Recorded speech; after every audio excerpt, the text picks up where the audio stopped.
Hola, buenas tardes a todas y a todos.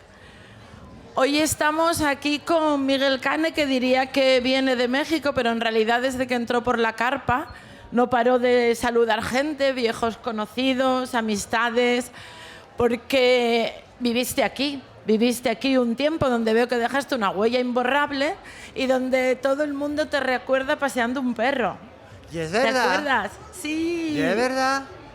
Que ahora está Audrey, que ahora está en el cielo de los perrinos, pero era asturiana. Bueno, es que si viviera estaría por cumplir 16. Entonces era una perrita tekel con un collar de strass que andábamos, menuda figura cortábamos en el muro. Un tipo que además yo en ese entonces era muchísimo más gordo, pesaba 130 kilos. Y un tipo gordo con gafas como estas y una perrina con un collar de strass. Imagínense eso, ¿eh? Pues Miguel Cane es narrador, dramaturgo, historiador cinematográfico. En el Twitter, que si alguien le sigue en el Twitter y si no que le siga, se ve que tienes verdadera pasión por el cine. Y esto se lo debes a tu abuelo paterno, ¿no? Eso es verdad. A mi abuelo le debo, porque es que me llevaba de contrabando al cine y entonces veíamos de todo. Veíamos de todo y éramos sumamente felices como perdices comiendo lombrices, viendo películas casi todos los días. Y cuando no íbamos al cine las pillábamos por la televisión, entonces... Sin embargo, te dio más por ser escritor que cineasta. Podías haber elegido ser artista, productor, realizador. No, le tengo mucho respeto al cine como para intentar hacer cine. Ni siquiera me atrevo a escribir cine. Creo que le tengo demasiado respeto al cine. Y además estoy educado como espectador profesional. Entonces, no veo... La verdad es que nunca me atreví, no. Pero no te quites importancia porque no es solo un espectador, eres crítico de cine, tiene columnas, titulares, columnas... Y tiene hasta un pequeño diccionario de cinema para mitómanos amateurs. Es verdad, esa fue mi última publicación en España hace 10 años con la editorial Impedimenta. Que el libro ahora está muy agotado, ya no se consigue con facilidad, pero sigo ostentando el título de ser el único autor mexicano publicado por Impedimenta hasta el día de hoy. Entonces eso me da mucho gusto. También tienes un podcast, ¿no? Sí, ahora mismo mi podcast está en receso, pero lo pueden encontrar en Spotify, todas las grabaciones anteriores. Tuve dos. Uno que se llamaba Linterna Mágica, que era sobre estrenos y películas del momento, series de televisión, un poco el uso como todos los podcasts que empezaban. Pero después, cuando había demasiada gente haciendo podcast, decidí que iba como que a enfocarme en algo más como de especialidad y creé uno que se llamaba Moviola, que era sobre cine clásico, precisamente sobre el cine que la gente ya no ve, sobre todo la gente joven, ¿no? En Ciudad de México ahora mismo curo un cineclub, un cineclub donde procuro proyectarle a la gente películas que no ha visto, ¿no? Son jóvenes, son gente menores de 30 años los espectadores que tengo en el cineclub. Y hay gente que llega y me dice... Estoy flipando, bueno, en México no dicen estoy flipando, pero estoy traduciéndolo al español de España para que lo entiendan. Estoy flipando con Sunset Boulevard, con La caída de los dioses de Billy Wilder. Y para mí es una película que es básica para cualquier persona que gusta del cine o que quiere hablar del cine o que quiere entender el cine. Pero es que no las ven porque son en blanco y negro, o porque son muy viejas, o porque no conocen a los actores que están ahí. Digo, pero ¿cómo puedes concebir el cine sin conocer a Ingrid Bergman o a la Bette Davis? O que además Bette Davis tiene una frase maravillosa de que si en este negocio, refiriéndose a Hollywood, no tienes fama de monstruo, no eres una estrella. Y no conocen a Cary Grant, no conocen a Pedro Armendáriz, no conocen a Rita Macedo, a López Vázquez. No conocen a José Luis López Vázquez, que probablemente debe haber sido el mejor actor español de su generación. Vamos, hoy en día hay gente que ni siquiera conoce a Ángela Molina, que nunca han visto el jardín Demonios en el jardín. Y dices, ¿pero cómo es posible esto? Ni hablar. Entonces trato de compartir lo poco que pueda yo saber sobre cine con la gente más joven para que vayan descubriendo, para que esos nombres, para que el nombre de Natalie Wood o el de Ingrid Bergman no se pierdan en el olvido cuando ya no haya quien la recuerde o quien las mencione, por ejemplo. Ayer lo decías también en la mesa redonda en la que participaste, que también en ese sentido estaba, o tú por lo menos estabas cambiando la forma de escribir en el sentido de recuperar, pues hablabas hasta de westerns o de otros géneros que se podían considerar un poco olvidados, como el género gótico. Sí, señora. Estuve atenta, que se note. Sí, pero ¿y es verdad? Sí. Esta novela en realidad es una película. Esta novela es una película, empieza con la frase de una película que yo creo que todas las personas presentes saben cuál es. Anoche soñé que volví a Manderley. ¿Cómo no? Anoche soñé que volvía a Manderley. O como lo diría la dobladora de Joan Fontaine. Anoche soñé que volvía a Manderley. Anoche soñé... Sí, es que de verdad, sin frase más impresionante en la ficción moderna para abrir un libro, no la recuerdo. No, bueno, quizás la de Juan Rulfo para abrir Pedro Páramo, que era: yo vine a Comala porque me dijeron que aquí vivía mi padre, un tal Pedro Páramo. Esa en el idioma español. Y en el idioma inglés: last night I dreamt I went to Manderley again. Que es que, ¿qué frase? Es que es y además la frase no es mía, la frase es, por supuesto... Viene en cursiva. Que claro. La frase es de Daphne du Maurier, que es la primera frase de su clásica novela Rebeca, que por suerte todavía sigue en prensa, todavía se consigue en librerías, y es un libro que yo creo que todo el mundo que le gusta el género negro o el género gótico o la novela de suspense o de misterio... Es más, una novela que todo el mundo debería leer. Si alguien me preguntara qué novela todo el mundo debería leer, yo no diría Ana Karenina o que vamos, de todos modos, todo el mundo te va a decir que cómo es posible, ¿no? O El Quijote, porque todo el mundo te va a decir que El Quijote o Ana Karenina. Yo diría Rebeca de Daphne du Maurier. Todo el mundo debería de leer Rebeca de Daphne du Maurier. Es más, pidan Rebeca aquí en la Feria del Libro, que debe haber ejemplares en algún lado porque la edición nueva de Galaxia Gutenberg está muy chula. Pidan a sus libreros locales Rebeca y lean Rebeca porque es una pasada. ¿Y qué te parece la película?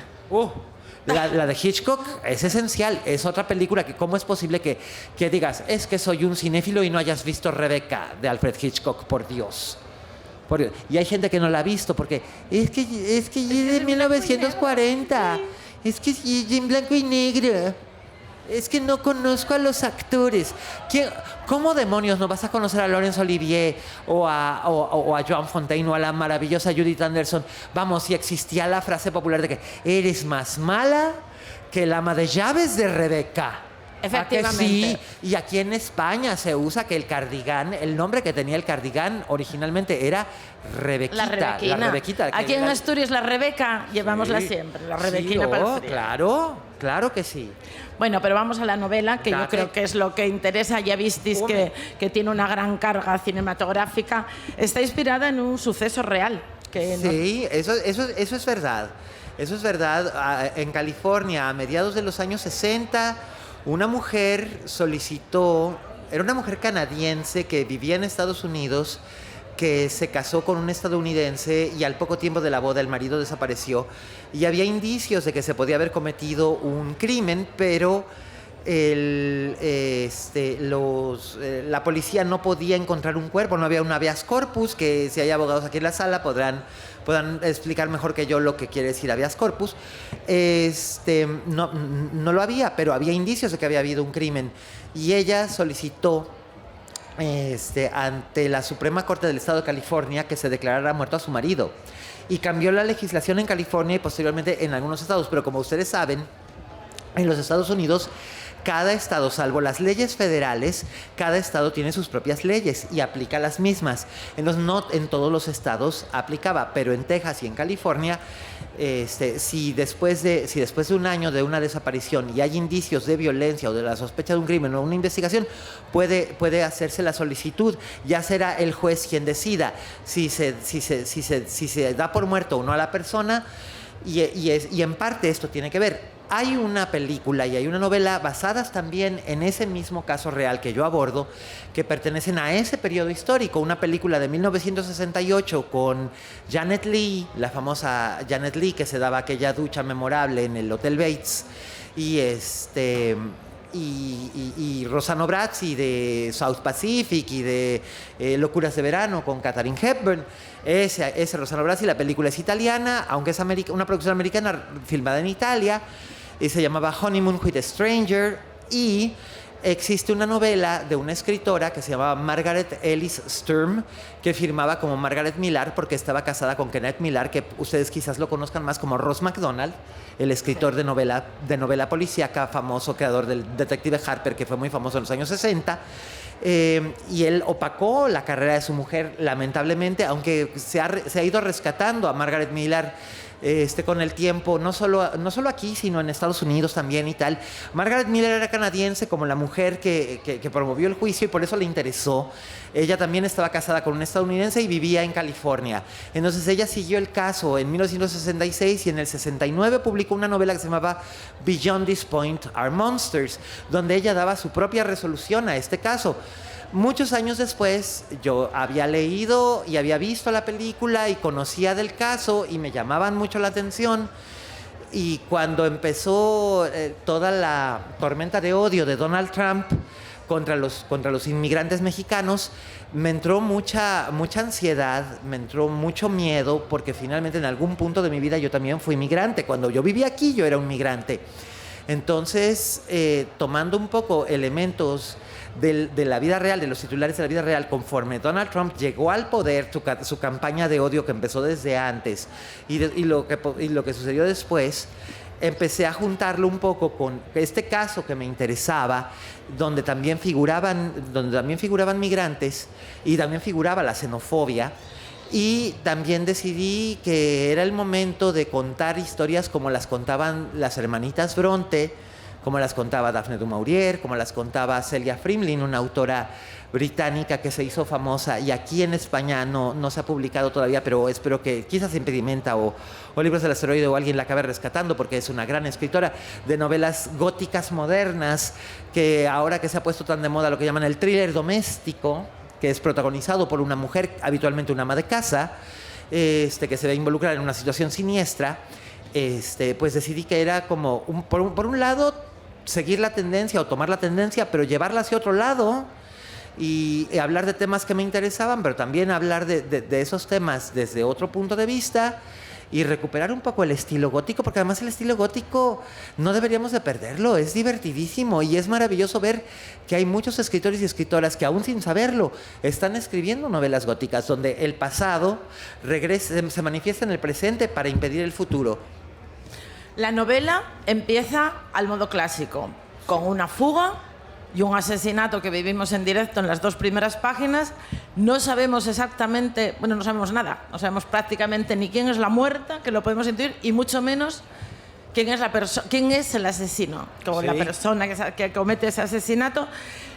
Nos deja ahí en un abismo ciego, porque a continuación viene un juicio, el famoso juicio que comenta, a través del cual Claudia, la mexicana, vamos con ella reconstruyendo la historia, pero también nos vamos adentrando en los secretos suyos, de su pasado, del pasado de su marido desaparecido, difunto, muerto, el que reclama. Sí. Y de la familia de su marido y de la gente que trabaja para la familia de su marido en el rancho. ¿En qué se parecen Claudia y Rebeca?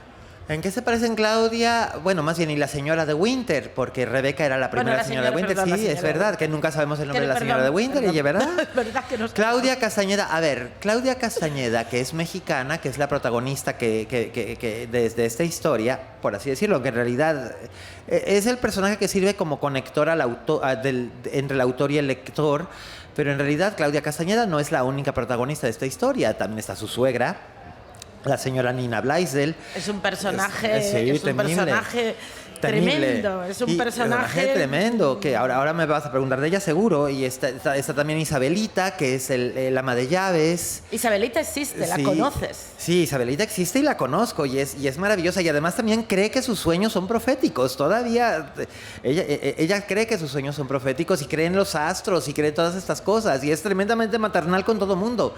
Y creo que también está... ¿Quién más está por ahí? Está, bueno, por supuesto, Juan Martín, el capataz, y está John Baxter. Que sería el ama de llaves.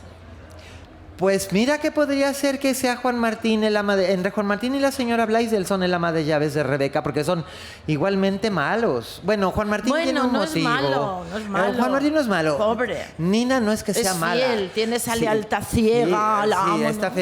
Incluso es este secreto que él guarda porque su mujer le pidió que lo guardara aún después de muerta ella. Y bueno, la señora, más bien, es que la señora Blaisdell tampoco me parece que realmente sea mala. Creo que es un monstruo, pero no necesariamente es mala. Pero me preguntabas de Claudia. Claudia es lo más clase media que se puede ser en México. Es una chica crecida y educada en la Ciudad de México, en la Colonia del Valle, que al quedar huérfana termina sus estudios universitarios y con el dinero que le deja el padre y un poco de ahorros, se va a estudiar una maestría a Nueva York. ¿Por qué no? Una maestría en literatura en Nueva York. Y ahí es donde conoce a un hombre con el que se casa, que es un tejano, un ranchero tejano. Misterioso, guapo, pero misterioso. Que además, bueno, ella se enamora de él y se casa con él a las 3 semanas.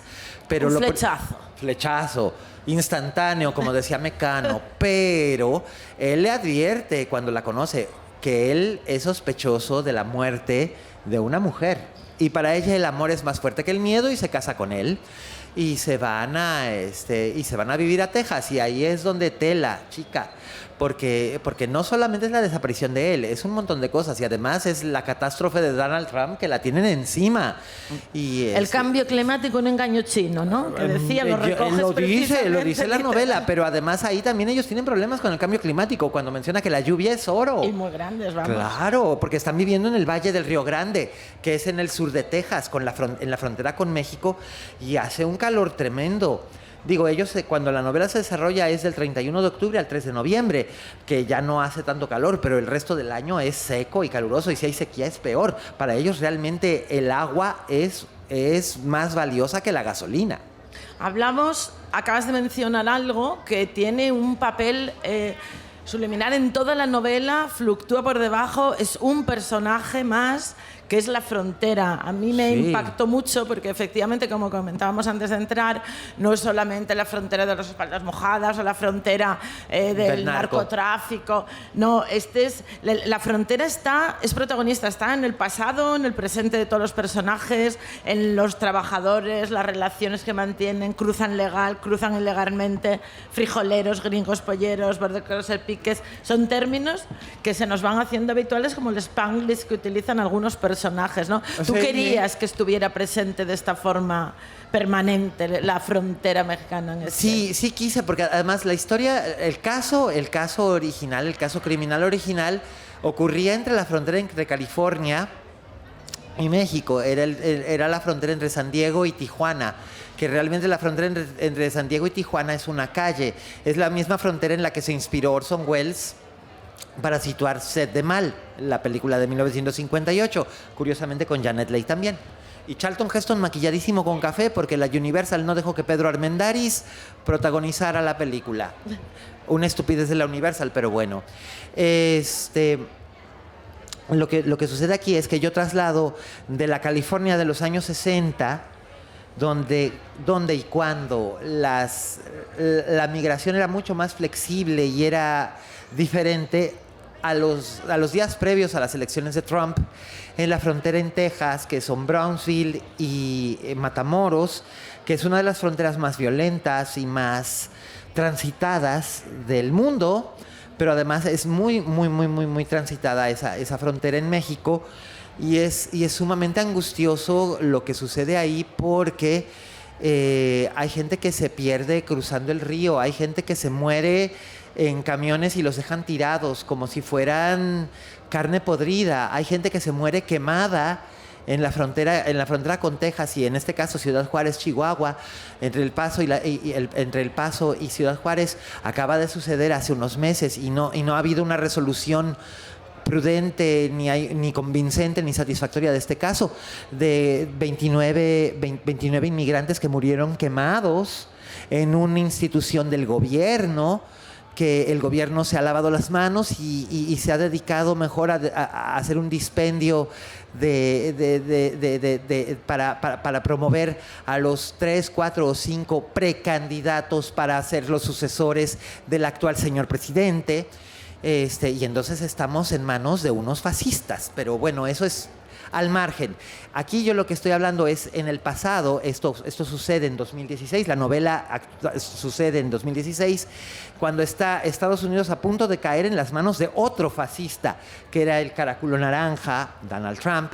Y yo lo que quería mostrar era como en la película de Visconti esta de Los Condenados, ¿no? Aquella película con Dirk Bogarde y Charlotte Rampling y Helmut Griem y Ingrid Thulin, todos ellos, este hombre Helmut Berger, que salía disfrazado de Marlene Dietrich, que es mostrar este mundo armónico de la clase media alta, ilustrada, justo a punto de ser tragado por el monstruo del fascismo. Ahí era el nazismo, estaba a punto de tragarse a la sociedad alemana. En esa película que menciono, de Visconti, en esta novela es el fascismo republicano trompista a punto de tragarse a la clase media ilustrada, o bueno, a la clase media de cuello blanco, porque en Texas no es que sean muy ilustrados o no, pero si fuera Austin diría, sí son ilustrados, pero Brownsville es otra cosa, es más bien como una clase media de gente. Digamos que Brownsville es como Somió. Quienes viven aquí en Gijón me entenderán a qué me refiero. Está a punto de ser tragado y ellos están mirando hacia otro lado. Ahorita nos están diciendo que 105, pero bueno, nuestros compañeros nos robaron 3 minutos, así que trataremos de ser lo más breves posibles, porque en la mesa anterior, pues ya ves que se estaban agarrando del moco, y bueno. La novela, yo creo que hay una frase que dice un protagonista que yo creo que refleja perfectamente lo que se dice: enséñame a alguien perfecto y te contaré una historia de terror. Es verdad, y eso lo dice el marido de la mujer que muere al principio de la historia, sí, que es un estadounidense que deja Wall Street, que deja toda la comodidad de vivir en Nueva York, bien, para irse a vivir a una granja para tratar de salvar a su esposa de algo que no puede salvarla, y de hecho que él siente que él es responsable en cierta forma de que ella haya muerto, aunque su manera de demostrarlo es muy distinta, y también él puede ser sospechoso de este asesinato, porque esta es una caja china, déjenme decirles, porque finalmente yo lo que aquí estoy haciendo a compilar es tratar de convencerlos de que compréis mi libro, para que os entretengáis con él, pero también para que reflexionéis sobre ciertas cosas.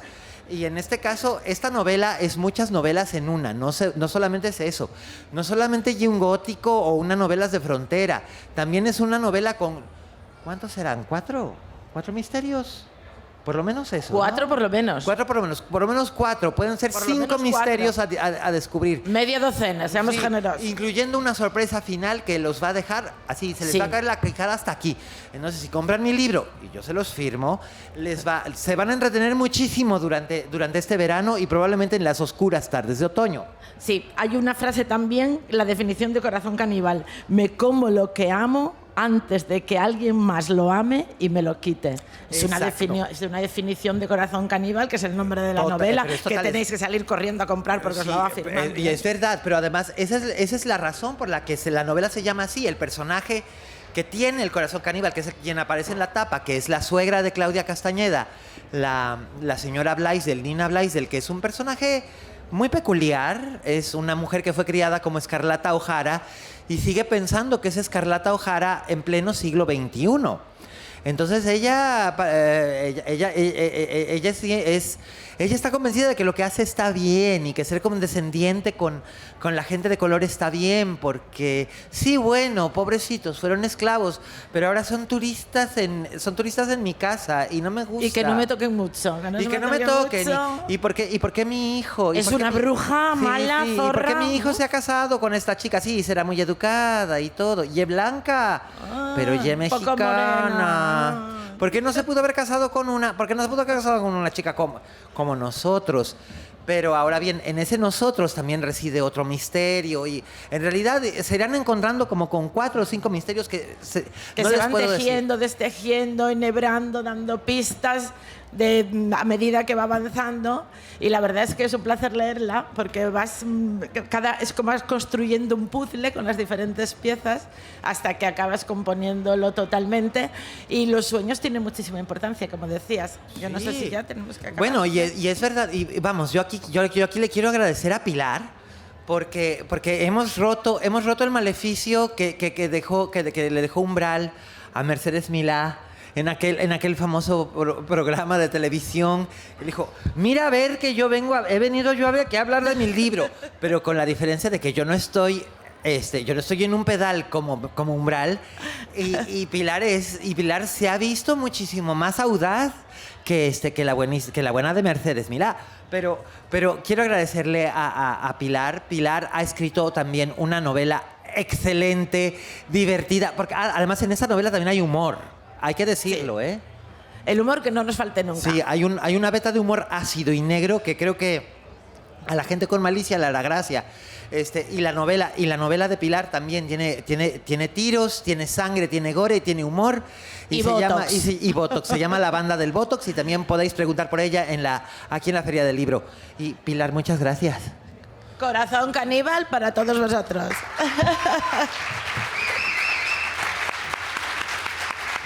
Gracias. La Semana Negra sigue.